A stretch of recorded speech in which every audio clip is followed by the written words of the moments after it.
Wheat Checks, Rice Checks, and good hot Ralston present Space Patrol! High adventure in the wild, vast reaches of space. Missions of daring in the name of interplanetary justice. Travel into the future with Buzz Corey, Commander-in-Chief of the Space Patrol. In today's transcribed Space Patrol adventure, Buzz and Happy are in their spacesuits at the base of a volcano on the planet Saturn, searching for a missing scientist. Dr. Ramsey ought to be very close to this spot, Happy. It's rough ground. It's hard to see more than a few yards. The doctor may have fallen into a crevice. Hey, Commander, listen. What's that rumbling? The ground's shaking. It's a volcano. It's going to erupt. We'd better find Dr. Ramsey in a hurry. We're too late, Happy. Get back to the ship. Boiling lava will be pouring down this fountain in a matter of minutes. Yes, sir. Watch your step and hurry. Hey, Commander, our ship is gone. We're trapped.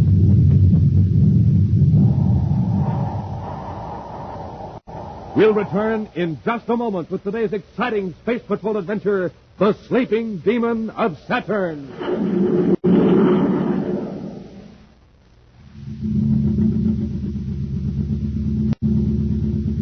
Say, what kind of jet jalopy are we riding in, Captain Two-Felt? We'll never get to Terra City at this speed. Well, I know what's the matter. This surface car's just got ordinary fuel in it. Let's drive into this filling station here and fill her up with super fuel.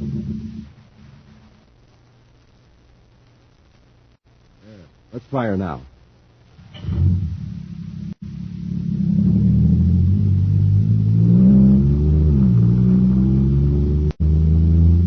Wow, this jet cycle is supercharged now. Sure thing. It's got super fuel. And Space Patrollers, there's a lesson in this for you. Ordinary fuel for breakfast, you're just a putt-putt. Super fuel for breakfast, you're supercharged. My advice is eat the super fuel Buzz Corey has in the morning. I mean Wheat Checks and Rice Checks, the super cereals that help to supercharge you.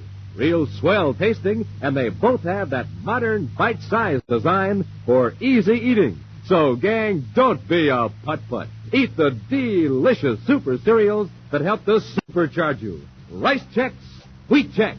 And remember, inside of every package, there's a mysterious magic space picture.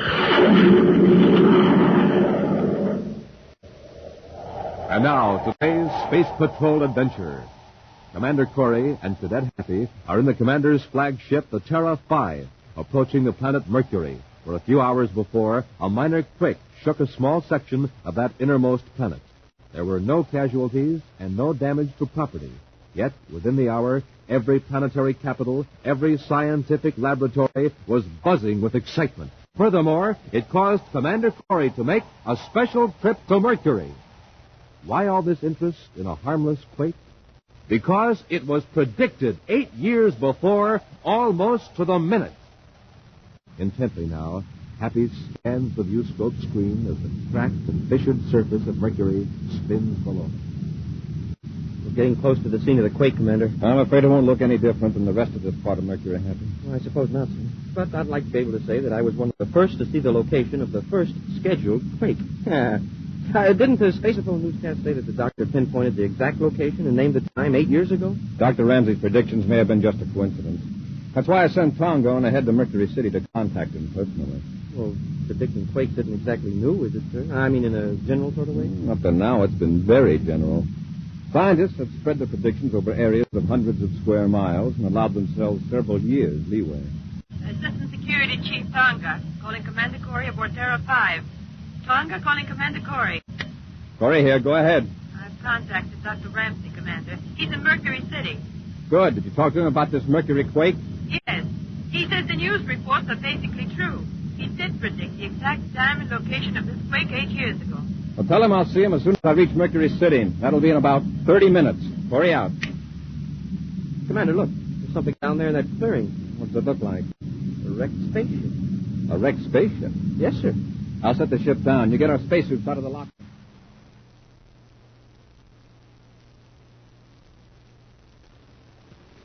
All right, Hap, into the ship. Yes, sir. Be careful you don't puncture your spacesuit on that jagged metal. Yes, sir. Commander, there's a man in here, collapsed over the instrument panel. Now, let's take a look at him.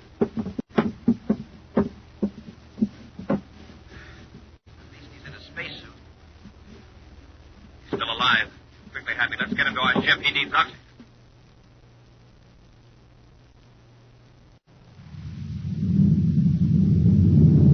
I've just checked with Mercury City Space Control, sir. They're clearing Space Lock 3 for us. Good, Hap. How's the passenger, sir? He'll be all right. He's resting back aft. It was close. If he'd been a few minutes later, he'd have been finished. What made him crash? Defective rocket equalizers. Lucky he wasn't killed. He told me he bought the ship at a bargain. Some bargain? Yeah. From nose to stern, that ship was fitted with obsolete equipment. Cheap metals covered with Endurium plating. He tells me he bought it from a man named Fran Gresham. Fran Gresham? His name sounds familiar. He was working a petty swindle game on Mars a few months ago. Our agents broke it up, but they couldn't get anything on Gresham. And there's nothing petty about selling defective spaceships. That's potential murder. And this time, we're really going after it.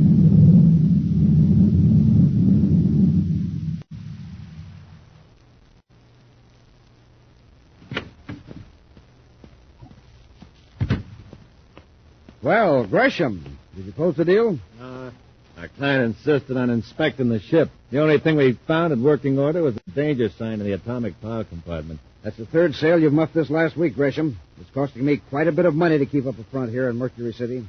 What we need to do is create a demand for small spaceships. Something that'll make people want a ship and not be too particular about the condition it's in. Or the price. That's a large order, Shrike. You know. If we could start a fake uranium rush, say to one of the moons of Jupiter or Saturn, or some kind of panic. Panic. That's it. Get people frightened and then offer them a means of escape. How are we going to get them frightened? And of what? Did you hear about this scientist who predicted a quake here on Mercury?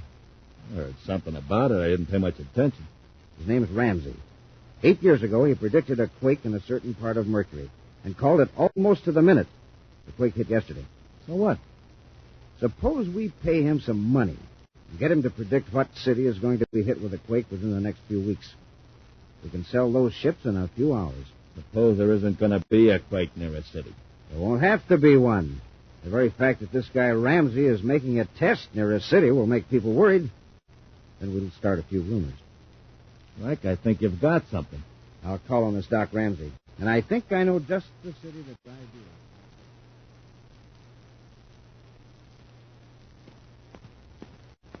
I'm all ready, sir.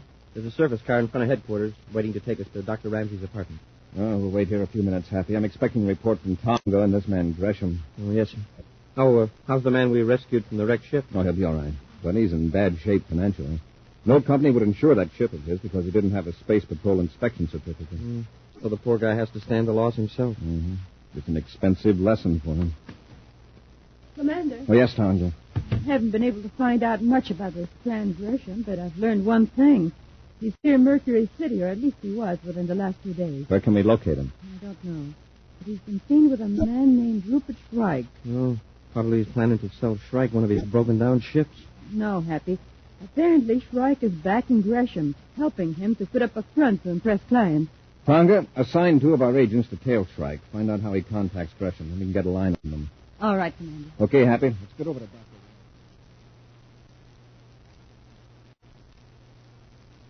Mr. Stark, I find your offer very attractive.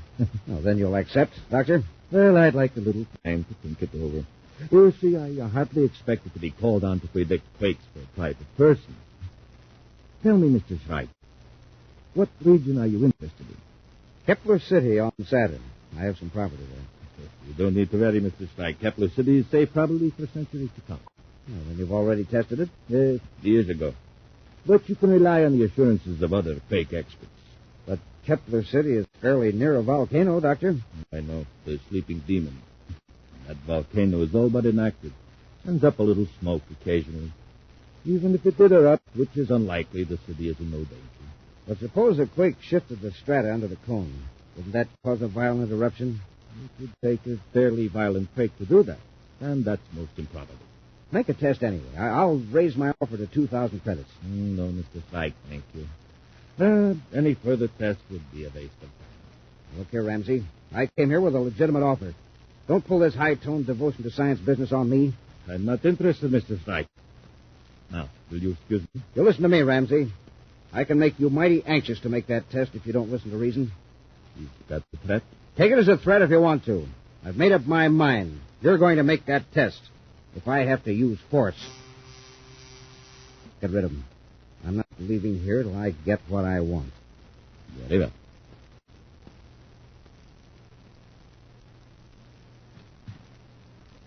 Dr. Ramsey? Yes. Come in, Ramsey. Thanks. Come on. Yes.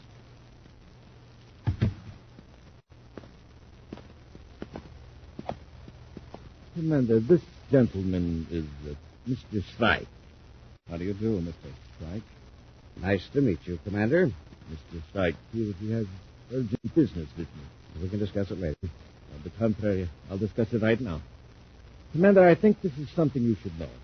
I never saw this man until a few minutes ago. Yet he comes into my apartment and threatens to force That's me. enough of that, Ramsey. Let him talk, Shrike. You'll have your turn later. Yeah, well, it's my turn right now. Put away that ray gun. Look out, Commander. Give me that gun. Get back to that, killer. Oh. You realize what you've done. Yeah. I shot the commander-in-chief of the Space Patrol and this cadet. That ought to convince you I mean business. Now, come on, Ramsey. Let's go. Where are you taking? The Saturn. You're going to predict the destruction of Kepler City. We'll return to Space Patrol in just a moment. Say, gang, how are you at imitation? Well, this is Captain Dick Tufeld speaking, and here's my idea of how a cosmic surface car sounds with just ordinary fuel in its tank. But. Well, now here's that same car with super fuel in its tank. But. Yes, sir. That cosmic surface car is really roaring now because it's supercharged with super fuel. And the same is true with you, gang.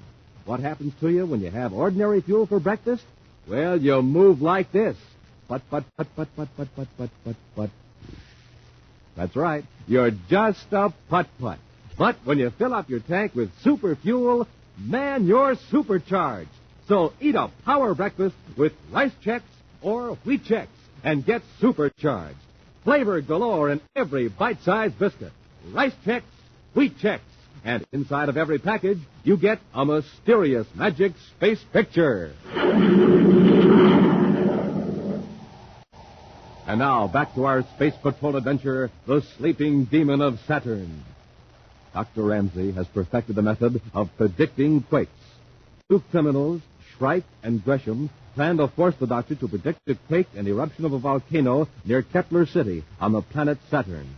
This, they figure, will create a near panic in the city, thus enabling them to dispose of defective spaceships at an enormous profit for people anxious to leave the danger area. When Dr. Ramsey attempted to tell the commander of Shrike's threat, Shrike whipped out a ray gun, rendered Buzz and Happy unconscious, then forced the quake expert to accompany him to Saturn. Now, an hour later, the two space patrolmen are regaining consciousness in the doctor's apartment in Mercury City. I almost had him, Commander, but he turned the gun on me. He must have been out for about an hour. Shrike could be off Mercury by now. Where's Dr. Ramsey? Shrike probably took him along. What kind of business would he have with Dr. Ramsey? Whatever it was crooked. The minute Dr. Ramsey started to tell us, Shrike pulled a gun. Let's get to Mercury City headquarters and send out an alarm.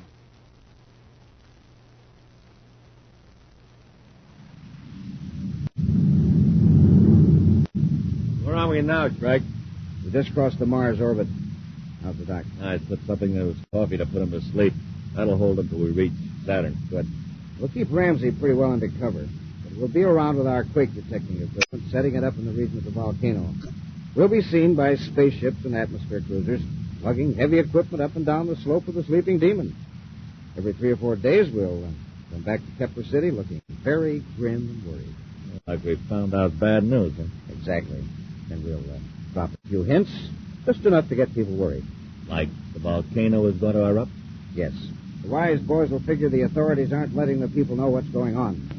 So everybody will try to outwit everybody else to save his own skin. How long is it going to take? It'll have to work in about 3 days. So we can have our men sell the ships and then clear out. By the time the Space Patrol gets wind of it, we'll be...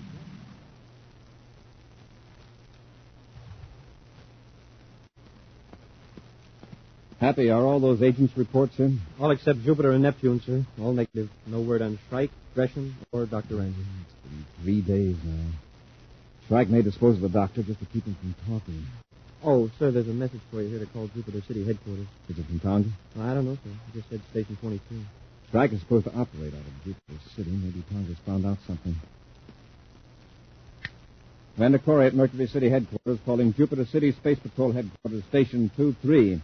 Commander Corey calling Station 23, Jupiter City headquarters. Jupiter City headquarters, Station 23. Tonga here. Have you located Shrike? No, Commander. We can almost be certain that neither he nor Gresham came to Jupiter City after they blasted up the Mercury. And you probably haven't anything on Dr. Ramsey either. No, except a rather ridiculous rumor. What kind of rumor, Tonga? We heard it from an engineer who just got in from Kepler City on Saturn. He repeated it only because he thought it was a joke. Some people in Kepler City think Dr. Ramsey is making quake tests around the sleeping demon. The inactive volcano near the city? Yes. Well, it doesn't make much sense. If Dr. Ramsey were there, he'd let the authorities know he was all right. The engineer says he's talked to two intelligent men in Kepler City who are convinced that the sleeping demon is going to erupt. Well, that's impossible. It's a dangerous rumor if it catches hold. I'm glad you told me about this, Tonga. I want you to contact Professor Hammond at the Jupiter University. Professor Hammond? Yes. He's also an expert on quakes. Tell him to go to Kepler City. Explain the situation to him. And tell him that we want a public assurance from him that the city isn't in danger. All right, Commander. And Tonga, when you reach Kepler City, check on the source of those rumors. Corey out. Professor Hammond may be able to make people disregard the rumor, but I'd like to find out what's behind it. You and I'll pay a surprise visit.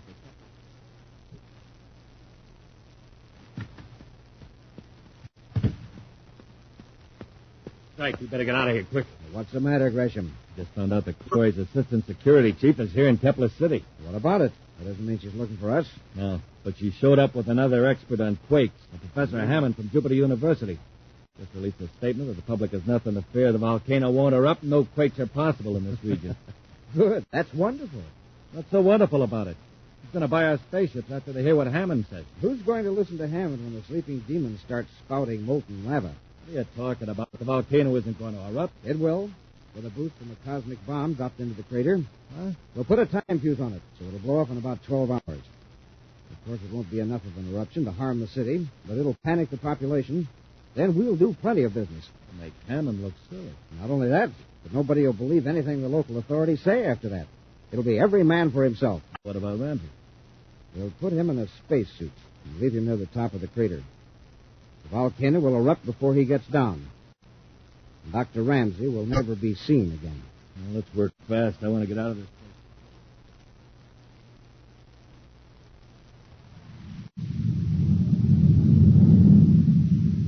There's a sleeping demon in the viewscope, Happy. Wow, that's some crater. Impressive, but perfectly harmless. Kepler City's 10 miles east of the volcanic peak, just from the outer side. And that's the Dardana River that flows past the base of the peak. Right. When we get closer, you can see how the water has worn away the lava on the edge of the riverbank. That shows that the last eruption of the sleeping demon was thousands and thousands of years ago. Assistant Security Chief Tonga calling Commander Corey aboard Terra 5. Tonga calling Commander Corey. Corey here, go ahead. Commander, you were right about those rumors. There's more to them than I thought. What did you find out, Tonga? Two men who have been making quake tests near the volcano fit the descriptions of Shrike and Gresham. The third may be Dr. Ramsey. Where are they now? They blasted up from Kepler City Spaceport several hours ago. So far, they haven't come back yet. Have you found out where they're staying in the city? Yes, I have. It's at 147 North Polaris. Well, watch it, Tonga. If they show up, notify headquarters. Yes, Commander. There's one thing more. An atmosphere ship reported seeing a man in a spacesuit on the south slope of the volcano. Seemed to be under stress. Kept waving. All right, Tonga. We'll check the slope before entering the atmosphere shell. Corey out.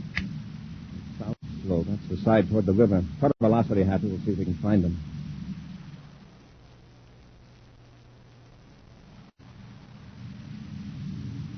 I don't see anyone, sir. The lava's so jagged and covered with mounds and gullies. Our man is in the shadow. We'll never see him. And if it's Shrike or Gresham, he doesn't want us to. Now, wait. Something moved down there, near the bottom of the slope. I see it, sir. It's a man in a spacesuit, and he's waving. Get our spacesuits out of the locker, Happy. We'll land on that level space near the river and go after him.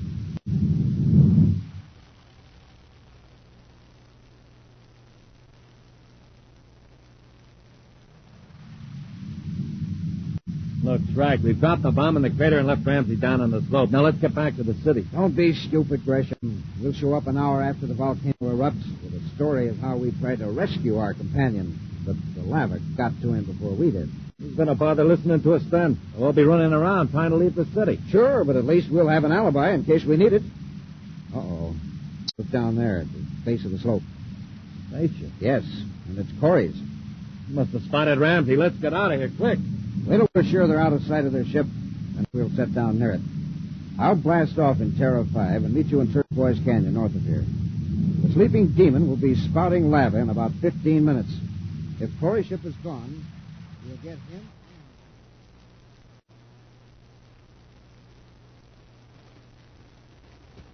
I've lost sight of him, sir. Head as straight up the slope as you can, Happy. For a minute, I got a good look at him. His white spacesuit really stood out against that black lava. It's Dr. Ramsey, all right. Oh. Hey, the gray rock, it slid right out from under me. Better stay clear of them, Hap. They're extremely light. If you just touch them, they're likely to roll. And it looked like it weighed a half a ton. That slab you stepped on is clear down the slope by the river now. It's likely to happen to us if we don't watch our steps. Yeah, I wonder what became of Dr. Ramsey. He may have fallen into a crevice. Commander, listen. What's that rumble? The ground's shaking. It's the volcano. It's going to erupt. We better find Dr. Ramsey in a hurry. We're too late. Get back to the ship. Boiling lava will be pouring down this mountain in a matter of minutes. I'll go up a few yards farther. You head for the ship. Hurry. Yes, sir, but can't I go on and watch your step? Commander, our ship's gone. There's our ship, circling toward the north. We're trapped. Happy, look. There's Dr. Ramsey. Come on, let's get him. With a little luck, we might be able to keep out of the way of the lava. Dr. Ramsey. Come on. They dropped the bomb in the crater. He's been hurt, Happy. We'll have to help him. Commander, the lava's pouring down the side. Watch out for those rocks. Come on. Get to the bottom quickly. Commander, what are we going to do? The lava's almost on top of us. Into the river. That wouldn't do us much good. The lava would just come in after us. Right. Look, on each side of us there's a stream of lava pouring into the river. Yeah, and in a few minutes we'll be buried. But wait a minute. Look out there in the river. See those gray rocks? The rockets, they're floating. Rocks floating on water. There's some big flat ones near the edge. Each one of you get to one. We'll use them as rafts. Float down the river to Kepler City.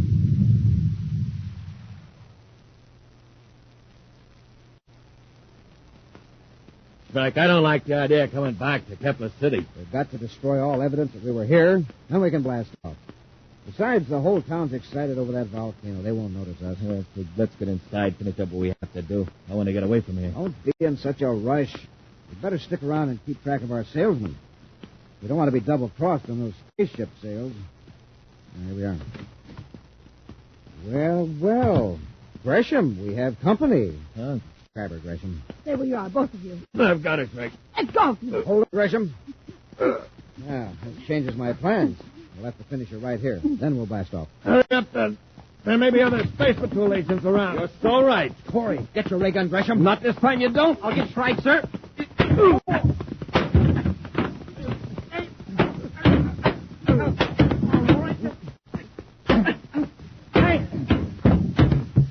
All right, Happy. Pick up their weapons. Yes, sir. Are you all right, Tonga? Yes, Commander. And I've got the names of the rest of the gang. On your feet, Strike. How'd you get away from that volcano? It was simple. We just floated down the river on a rock. Let's go. You floated down... You don't expect me to believe that? This Saturn is a very strange planet, Strike. If it's got an extinct volcano that erupts, well, it surely can have rocks that float. You heard the commander. Come on, let's go. An exciting preview of next week's adventure in just a moment. It's a dark night, pitch black. The night you first see the purple comet. At first, it's just a blur. Then you see it clearly. A fiery comet flying through the dark. It's hard to believe, and yet you can see it. A huge ball of purple fire. You know what you've been looking at? An atomic particle on a 2-inch slide. And you've been seeing it through a microscope. The Space Patrol microscope. Buzz Corey sent it to you, and boy, are you glad. This amazing microscope magnifies objects 15 times their natural size. And with it, you also got that terrific slide containing the atomic particle. Yes, sir, Space Patrollers, that's the kind of fun you'll have when you send for your official Space Patrol microscope.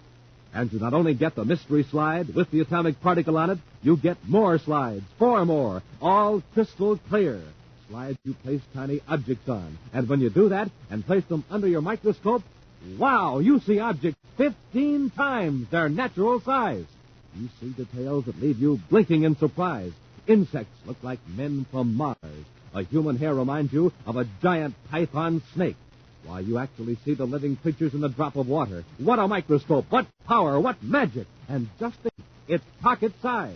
You can take it with you everywhere, just 5 inches high. Yet it magnifies objects 15 times. And built, man, oh man, solid plastic body, solid plastic lens tube, solid glass lens optically ground, scientific guide chart, and foolproof markings for accuracy built right on a microscope examination platform. And the lens tube can be used all by itself to examine objects like the bark on trees, rust on tin cans, the webs of spiders. But don't wait.